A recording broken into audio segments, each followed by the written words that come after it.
All right, so the next one here, Israel jails American journalist Jeremy Lafredo. So I talked about this a bit yesterday. We had some more details come out on Thursday.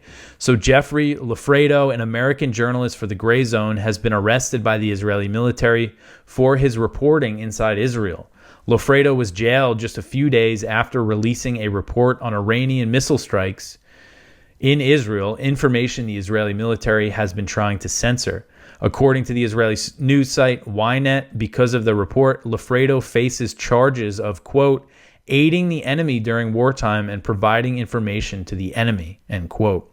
So those sound like very serious charges. So it's concerning what they might try to do to him. And representatives from the U.S. Embassy attended a hearing on a police request to extend Lafredo's detention, but so far the U.S. government has been silent and has not publicly called for his release. Compare this to when Evan Gershkovich, the Wall Street Journal reporter, was arrested in Russia. Immediately, they made a huge deal about it. Nothing so far as of this recording on Thursday night.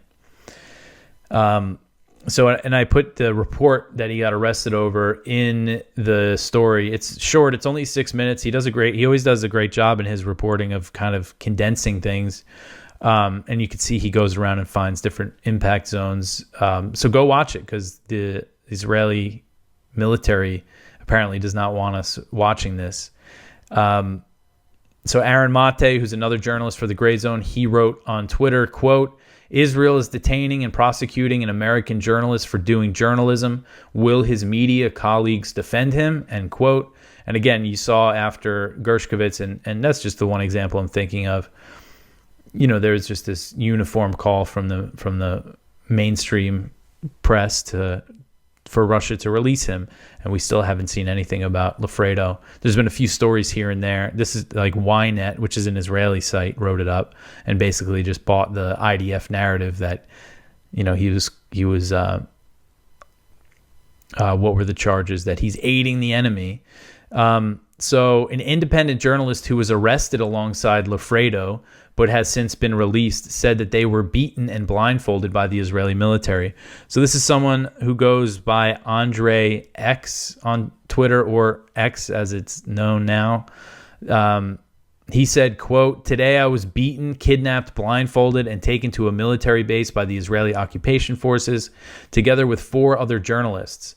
2 of us were held for 11 hours without charges. My phone was confiscated, and one of us is still in custody, end quote. And that's Jeremy he's referring to there. So Kit Clarenberg, a British journalist, he's also a contributor to the Gray Zone.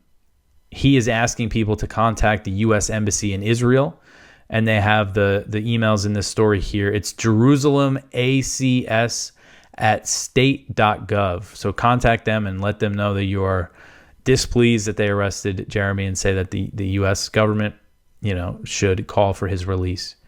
And, you know, considering everything that they give Israel, you know, you would think they would be a little more careful arresting, doing this to an American journalist. But I'm sure that they know a lot of people in the U.S. government are probably on their side on this. But hopefully people make enough of a stink about this that he can get released. And he has a lot of other good work, Jeremy, from on the ground in the West Bank, in Jerusalem, near Gaza. So definitely go check his stuff out.